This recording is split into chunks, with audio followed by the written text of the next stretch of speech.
Good morning, खुशामदीद, बहुत बहुत स्वागत, खैर मकदम आप सभी का प्रोग्राम सलाम जेके में दिल्ली के स्टूडियो से बराह रास्त मैं हूं आपके साथ आसिफ रशीद। हमेशा की तरह आज भी 90 मिनट तक हमारा और आपका साथ रहेगा। अक्टूबर की 22 तारीख है और आज हफ्ते का दिन है। आज दिन भर क्या सूरत हाल रहने वाली है, कौन सी बड़ी खबरें हैं जो सबसे ज्यादा सुर्खियों में रहेंगी, आप तक एक एक करके डिटेल्स आइंदा जो 90 मिनट रहेंगे इसमें पहुंचाएंगे। तय फॉर्मेट के मुताबिक हम आगे बढ़ेंगे और प्रोग्राम के आखिर में 10 से 15 मिनट आपको देंगे। लाइव कॉल्स का सिलसिला भी प्रोग्राम में जारी आज रहेगा। अगर कोई टेक्निकल ग्लिच नहीं हुआ तो आप टीवी स्क्रीन पर दिए गए नंबर्स पर आप अपनी बात रखेंगे, कॉल करेंगे। और इसके अलावा मुल्क के मुख्तलिफ हिस्सों के अंदर जो हलचल है, सड़क हादसा हुआ है, डिटेल वाइज थोड़ी देर में आपके सामने खबर रखेंगे। आज का दिन क्यों अहम है, क्यों इस पर बात करना जरूरी है, जम्मू कश्मीर को लेकर मरकज से क्या पॉलिसीज अब बन रही हैं, वज़ीर दाखिला का एक अहम बयान आज के प्रोग्राम का हिस्सा रहेगा। और आपको बताएंगे कि मुल्की सतह पर कैसे इस वक्त कुछ बड़ी खबरें या ताज़ा तरीन जो डेवलपमेंट्स हो रही हैं उनसे भी आपको आगाह करेंगे और सियासी तौर इन खबरों के क्या मायने हैं वो आपको दिखाने की कोशिश करेंगे। बात जम्मू कश्मीर और लद्दाख की भी होगी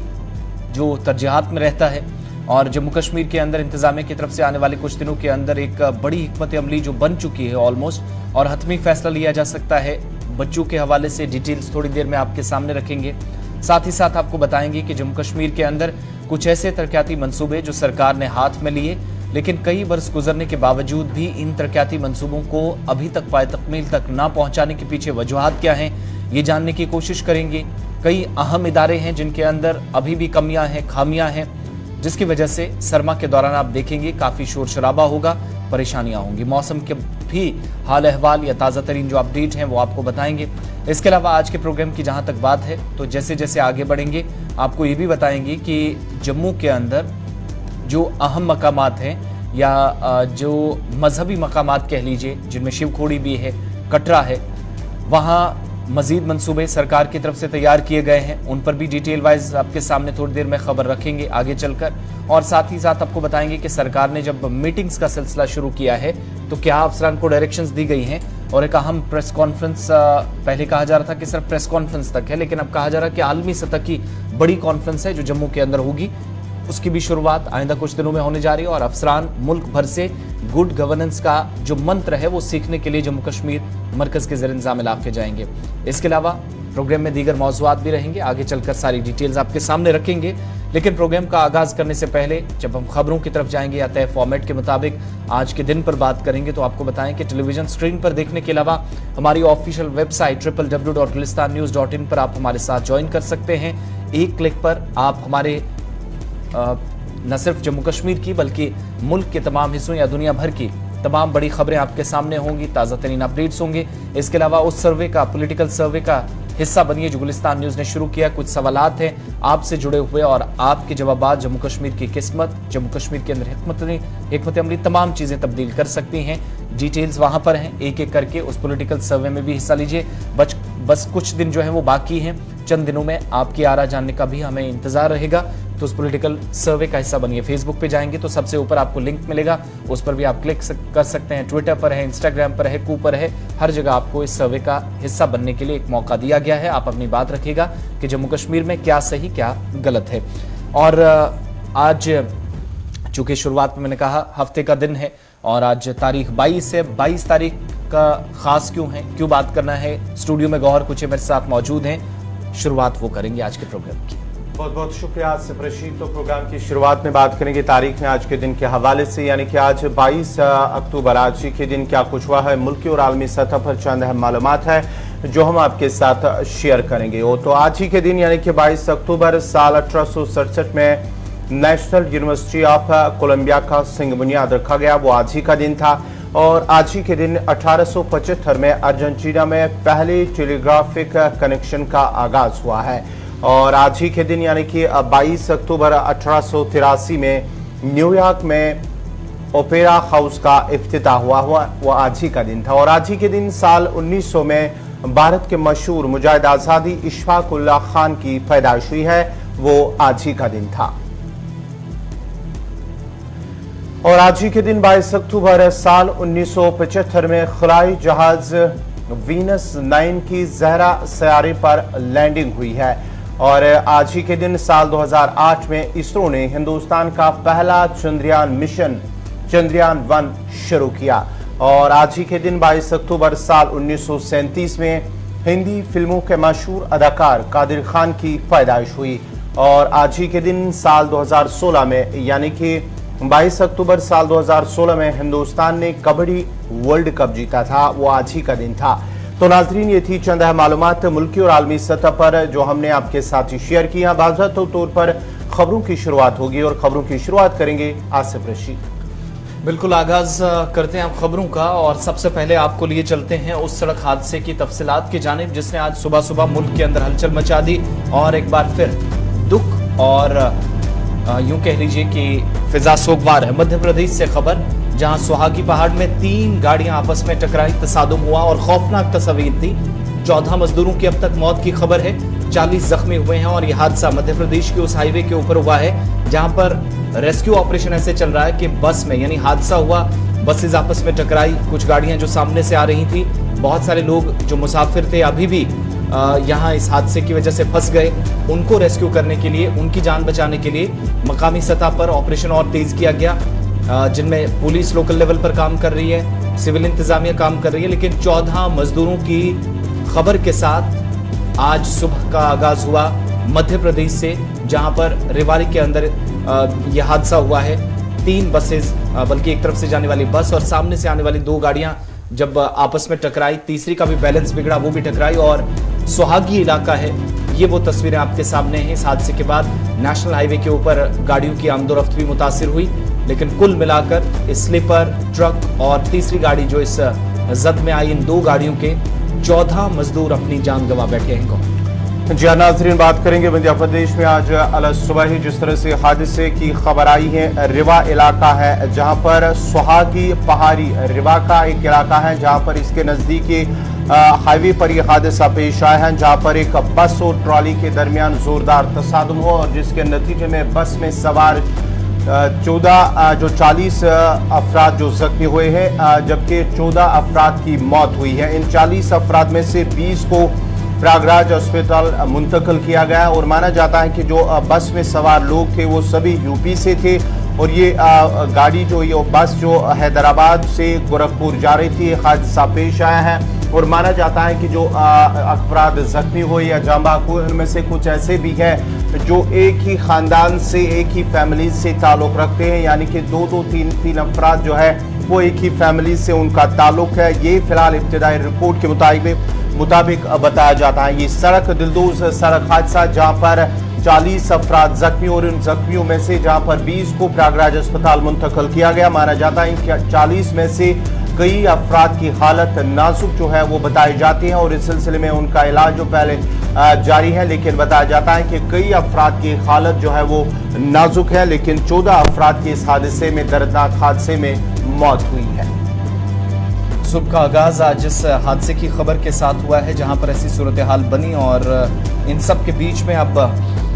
फिलहाल रेस्क्यू ऑपरेशन की इतलात अभी भी है कि चल रहा है, लेकिन हादसे पर दुख और अफसोस का इजहार मुख्तलिफ सियासी जमातों के रहनुमाओं की तरफ से किया जा रहा। वज़ीर आज़म, वज़ीर दाखिला और मध्य प्रदेश के जो वज़ीर आला हैं उनकी तरफ से भी ट्वीट किया गया और मुतासरा अफराद के लिए मुआवजे के साथ साथ जो मुनासिब कार्रवाई की जा सकती है वो करने की यकीन दहानी कराई गई है। आगे बढ़ते हैं और अब जरा जम्मू कश्मीर आपको लिए चलते हैं। जम्मू कश्मीर के अंदर भी इंतजामिया की जानिब से कुछ बड़े फैसले लिए जाने हैं, हिकमत अमली तरतीब दी जा रही है, रूट मैप बनाया जा रहा और इसी में एक और फैसला आने वाले दिनों में ये हो सकता है कि जम्मू कश्मीर के अंदर जो कबाड़िए कहलाते हैं या कबाड़ चुनने वाले अफराद हैं, बिलखुसूस इनमें बच्चों की एक बड़ी तादाद है जो मुल्क की मुख्तलिफ रियासतों और यूटीज से पहुंचकर जम्मू कश्मीर के अंदर काम करते हैं और इनकी रोजी रोटी का इन्हिसार इसी पर होता है। लेकिन चाइल्ड लेबर रुके, बच्चा मजदूरी की रोकथाम के लिए एक अहम कदम के तौर पर आने वाले दिनों में एक बड़ा फैसला हो सकता है, जिसके लिए समाजी बहबूद महकमा या जो सोशल वेलफेयर डिपार्टमेंट है उसकी तरफ से जम्मू कश्मीर के अंदर चाइल्ड लेबर की जो लानत है या ये जो काम चल रहा है उससे निपटने के लिए इन तमाम बच्चों को जो इस वक्त कबाड़ इकट्ठा करते हैं, कचरा उठाते हैं, उससे बुनते हैं, उसमें से ऐसी कुछ चीज़ें निकाल के जो अलग अलग जगहों पर वो पहुंचाते हैं, फरोख्त करते हैं और इससे इनका घर बार चलता है, रोजी रोटी चलती है। तो सरकार की तरफ से तैयारी की गई है कि अब इस काम को एक ऑर्गेनाइज्ड या मुनज़्ज़म सेक्टर करार दिए जाने की सिफारिश जो कंसर्न डिपार्टमेंट ने या समाजी बहबूद महकमे ने की है, जो मुख्तलिफ सर्वेस करके ये बताता है कि बच्चों की तादाद जम्मू कश्मीर के अंदर क्या है जो चाइल्ड लेबर में इस वक्त फंसे हैं या बाहर से जाने वाले लोग हैं,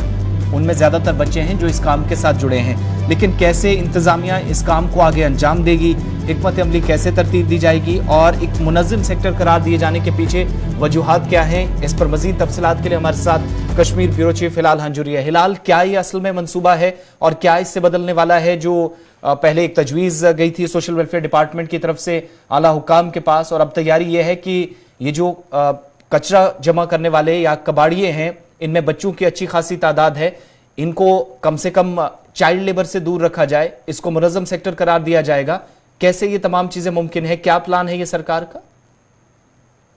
बिल्कुल आसिफ, ये अहम कदम है जम्मू कश्मीर सरकार को, क्योंकि बच्चे जो है वो तालीम के नूर से मुनव्वर हो और वो चाइल्ड लेबर का शिकार ना हो जाए और ऐसी जरूरत भी ना उन्हें पड़े। इस चीज को रोकने के लिए सरकार की जानब से ये इकदाम उठाया जा रहा है। दरअसल सोशल वेलफेयर डिपार्टमेंट की जानब से एक नई जो पॉलिसी है, एक फ्रेम की गई है, एक नया ड्राफ्ट को बनाया गया है, जिसमें उन्होंने अर्बन लोकल बॉडीज को, क्योंकि ज्यादा तौर पर हमने देखा कि टाउनशिप्स में ही ये लोग जो छोटे छोटे बच्चे हैं, जो ये रैग पिकिंग करते हैं, जो ये कबाड़ जो जमा करते हैं, बोतलें हों, जो कुछ भी हो, तो वो उठाते हैं और उसके बाद इसके सप्लायर्स अलग अलग जगह पर होते हैं जो उन बच्चों से वो फिर खरीदते हैं। लेकिन अब जो सोशल वेलफेयर डिपार्टमेंट ने एक ड्राफ्ट बनाया है, उसके मुताबिक उन्होंने यूएलबी डिपार्टमेंट से गुजारिश की है कि वो ऐसी जगहों का इंतखाब करे और साथ ही साथ जो ये पिकर्स है, जो उनकी फैमिलीज है, उसको पेशा बनाया जाए और वेल ऑर्गेनाइज्ड सेक्टर बनाया जाए, यानी इसकी रजिस्ट्रेशन हो जानी चाहिए। जो ये पिकर्स होंगे ये उनकी फैमिलीज होंगे, न कि इनके बच्चे। और ये पिकर्स, रैग पिकर्स जो होंगे, उनसे ये कहा गया है कि वो उनकी रजिस्ट्रेशन हो जाए और उसके बाद उनके अकाउंट्स खुल जाए ताकि वो अपनी जो रोजी रोटी है वो कमा सके। नंबर 1। नंबर 2, इस पॉलिसी के तहत ये भी कहा गया है कि जो ये बच्चे अभी ये रैग पिकिंग जगहों पर, सड़कों पर, मोहल्लों में, कई रिहायशी इलाकों के अंदर, तो वहां पर भी अर्बन लोकल बॉडी से कहा गया है कि वो इस पर बारीकबीनी से नजर रखे ताकि बच्चे इसमें जो है इन्वॉल्व ना हो जाए। और ये बच्चे जो ये रैग पिकिंग कर रहे हैं और उसके बाद जिसको ये फराहम करते हैं, जिसको देते हैं, जिसको ये बेचते हैं, उन पर भी अब जो है शिकंजा कसने वाला है, क्योंकि उनके खिलाफ भी कार्रवाई होनी चाहिए। इस तरह की रिकमेंडेशन दी गई हैं, यानी जो इन्हें एम्प्लॉय करते हैं, एक तो उनके खिलाफ भी कार्रवाई है और ये बच्चे किसी को बेच नहीं सकेंगे। अगर किसी को बेच दिया तो उनके खिलाफ भी कार्रवाई होनी चाहिए। इस तरह के डायरेक्शन जो है या इस तरह की रिकमेंडेशन जो है वो आई हुई है। अब देखने वाली बात यह होगी कि अर्बन लोकल बॉडीज इस हवाले से या इस निस्बत से क्या करेगा। क्या वो वाकई इस निस्बत से इन बच्चों की फैमिलीज को इस पेशे में डालकर उनके अकाउंट्स खोलेंगे ताकि वो एक ऑर्गेनाइज्ड सेक्टर में आकर बेहतर तरीके से पैसे कमा सके, और क्या उनकी काउंसलिंग हो जाएगी कि वो अपने बच्चों को स्कूल की तरफ रागिब करे। ये अब देखने वाली बात होगी, क्योंकि मुझे जहां तक याद है इससे पहले भी इस तरह की कोशिश की जा चुकी है, लेकिन शायद आज तक वो कोशिश कमरावर साबित नहीं हुई। नतीजा ये है कि आज एक बार फिर से इस कोशिश को दोहराना पड़ा। हिलाल, आपसे करना चाहूंगा, ये सिर्फ क्या रैग पिकिंग जो बच्चे हैं उनके लिए हैं या कि फिर आम तौर पर हम देख रहे हैं कि वादी में या जम्मू कश्मीर की अगर हम बात करेंगे, जम्मू कश्मीर के मुख्तलिफ इलाके ऐसे भी है जहां पर आज भी जो बच्चे हैं, छोटे छोटे बच्चे, वो भी जो है मजदूरी का काम कर रहे हैं? देखिए, खासतौर पर रैग पिकिंग के लिए कर दिया गया है, क्योंकि उसी चीज को फिर ऑर्गेनाइज्ड सेक्टर के अलग, क्योंकि एक मखसूस तबका है और ज्यादातर इनमें से नॉन लोकलिटी हैं और ये जम्मू कश्मीर के इसमें ज्यादा लोग नहीं हैं। तो उनको आइडेंटिफाई करना और उसके बाद उनको ऑर्गेनाइज्ड सेक्टर में लाना ताकि उनके बच्चे तालीम के नूर से महरूम ना हो जाए, और इसीलिए इसी निस्बत से ये कदम जो है उठाया गया। क्योंकि हमने अलग अलग जगहों पर देखा है, चाहे शहर श्रीनगर हो या अलग टाउनशिप हो, डिस्ट्रिक्ट हेडक्वार्टर्स हो, वहां पर हमने देखा कि इस तरह के बच्चे बहुत सारे तादाद में हैं जो इस तरह का काम करते हैं, कूड़ा करकट उठाते हैं, ये रैग पिकिंग करते हैं, और उसके बाद उनके लिए जो एम्प्लॉयर्स होते हैं उनके साथ उनके रास्ते होते हैं, लेकिन बच्चों से काम करते हैं। और इस मुल्क के अंदर बच्चों के जरिए काम कराना ये कानूनी जुर्म है, और उसके साथ साथ बच्चों को तालीम की नूर से महरूम करना ये एक और जुर्म है। और इस मतलब कि आप काउंसलिंग के साथ साथ अवेयरनेस और साथ ही साथ जो ऑल्टरनेट थे वो उन्हें फराहम किया जा रहा है, ताकि बच्चे पढ़ सके, बच्चे मजदूरी से दूर रह सके। लेकिन जो उनकी फैमिलीज हैं, उनकी गुर्बत भी है, तो उनकी फैमिलीज कैसे गुजारा करे, उनकी रजिस्ट्रेशन हो एक ऑर्गेनाइज सेक्टर के अंदर, ताकि उनके लिए पेशा बने और उन्हें फिर इस निस्बत से जो उनकी कमाई होगी वो हासिल कर सके और घर चला सके। बहुत बहुत शुक्रिया तफसीलात फराहम करने के लिए। इस हवाले से हिलाल हंजूरी हमारे साथ थे। और दो तरह की हिकमत अमली जो समझ में आता है इसके पीछे, एक तो कि बच्चे तालीम का जो उनका हक है उससे वो दूर ना रहें। दूसरी बात ये कि जो इस वक्त कम उम्र बच्चे हैं जो सबसे ज़्यादा चाइल्ड लेबर में इस्तेमाल किए जा रहे हैं, क्योंकि हालिया रिपोर्ट भी बताती हैं कि यूरोप की तरह जनूबी एशिया के अंदर भी ऐसे बच्चों की एक बड़ी तादाद है, जिनमें हिंदुस्तान सबसे ऊपर रहा, जहां पर बच्चों की अच्छी खासी तादाद मौजूद है जो स्कूलों से दूर है। और कोविड के दौरान ये मर्ज और बढ़ा, बच्चे जैसे स्कूलों से दूर गए, तालीमी सिस्टम से सेटअप से दूर हुए, तो उनको चाइल्ड लेबर का हिस्सा बना दिया गया। अब यहाँ पर जुवेनाइल जस्टिस की भी बात आती है, यहाँ पर चाइल्ड वेलफेयर प्रोटेक्शन की भी बात आती है, यहाँ पर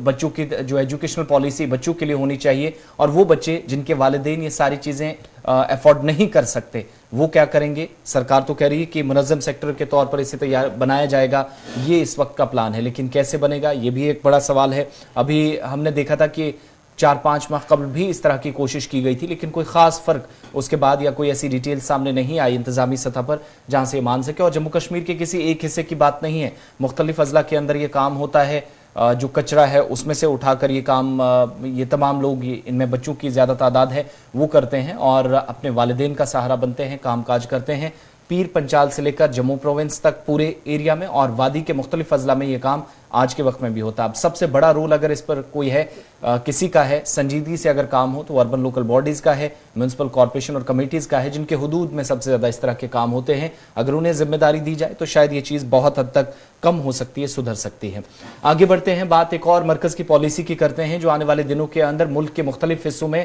नाफिज होगी, और इस पॉलिसी के तहत एक सर्वे भी होगा जिससे ये पता चलेगा गौहर कि किस हिस्से के अंदर सबसे ज्यादा दहशतगर्दाना कार्रवाइयां, सबसे ज्यादा मंशियात या फिर इसी तरीके से जराइम का पेशा जो है ज्यादा अफराद ने अपनाया है, जराइम की तादाद में भी इजाफा हुआ है या परसेंटेज में इजाफा हुआ, इसके लिए हुकूमत ने हिकमत अमली बनाई है। जिया नाज़रीन, बात करेंगे मरकजी हुकूमत की जानिब से उन्होंने एक नया कदम उठाने के हवाले से बात की है, जहाँ पर वज़ीर दाखिला अमित शाह ने एक खिताब में एक बड़ी बात कही, जो 90 इंटरपोल जनरल असम्बली के दौरान उन्होंने खिताब किया, जो नई दिल्ली में शुरू हुआ था असम्बली का इजलास, जिसमें मरकजी वज़ीर दाखिला अमित शाह की जानिब से कहा गया है कि एक मरकजी हुकूमत की जानिब से एक डाटाबेस तैयार किया जाएगा, डाटाबेस बनाया जाएगा, जहाँ पर दहशतगर्दी के साथ साथ जो दीगर मंशियात और दीगर जो जितने भी क्राइम होते हैं, इस हवाले से एक डाटाबेस तैयार किया जाएगा। ये अमित शाह की जानिब से कहा गया है। और साथ ही साथ उन्होंने कहा कि कौन से लोग कैसे इस पर एक डाटाबेस तैयार किया है, कितनी फीसद लोग इसके साथ जुड़े हैं, चाहे क्राइम के साथ, चाहे नारकोटिक्स के साथ या दहशतगर्दी के साथ, इस हवाले से एक डाटाबेस तैयार किया जाएगा। ये वज़ीर दाखिला अमित शाह की जानिब से इस 90 जो इंटरपोल जनरल असम्बली है, एक खिताब के दौरान उन्होंने इन बातों का इजहार किया है। और वज़ीर दाखिला की तरफ से ये बात उस वक्त भी कही गई है जब हम देख रहे थे कि कल ही उन्होंने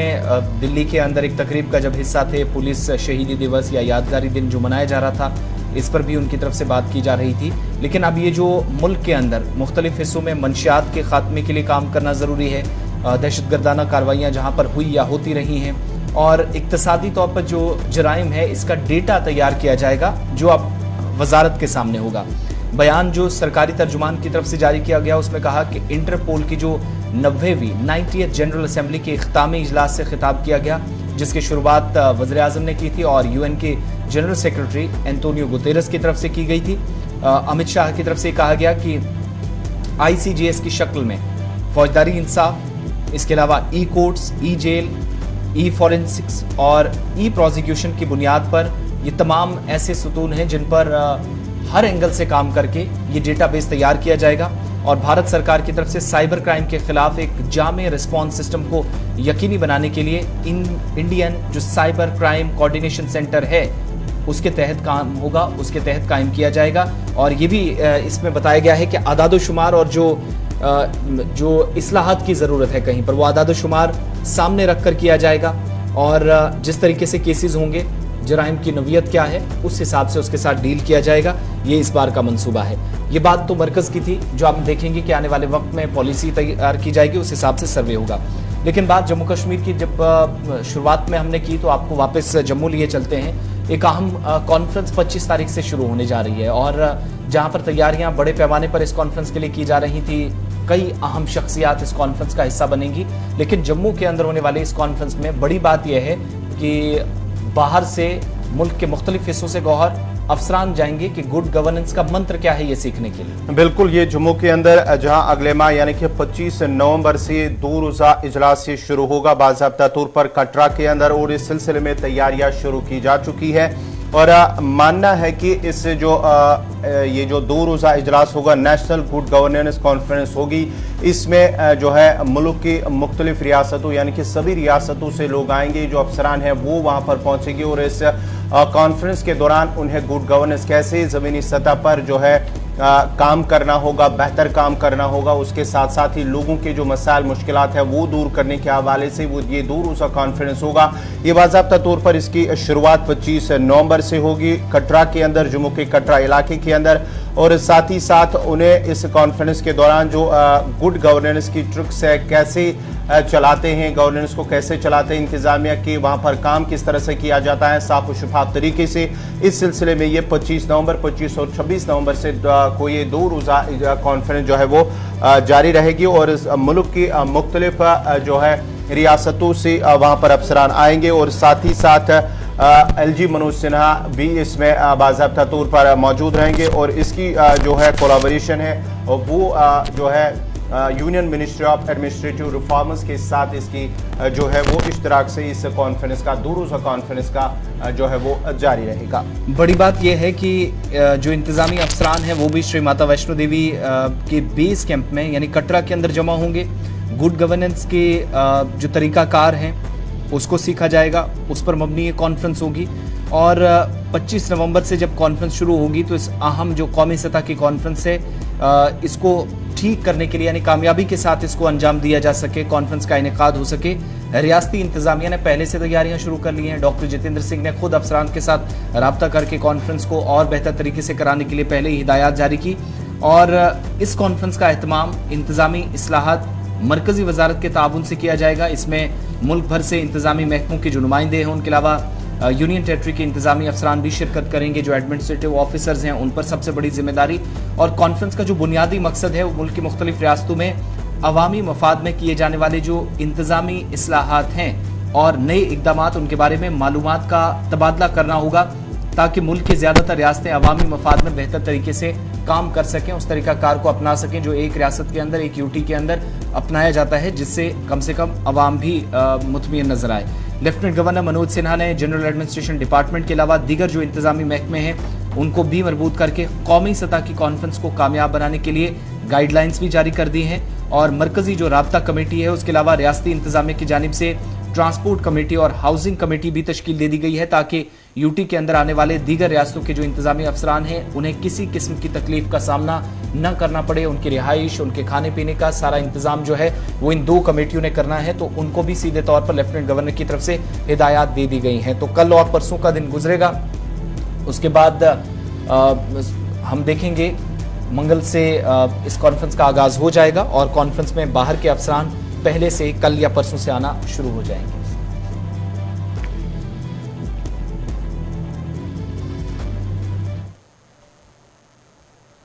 चलिए, अब यहां वक्त छोटे से ब्रेक का है। ब्रेक के उस पार कुछ और बड़ी खबरें आपके सामने रखेंगे, हमारे साथ रहिएगा, फौरन हाजिर होते हैं।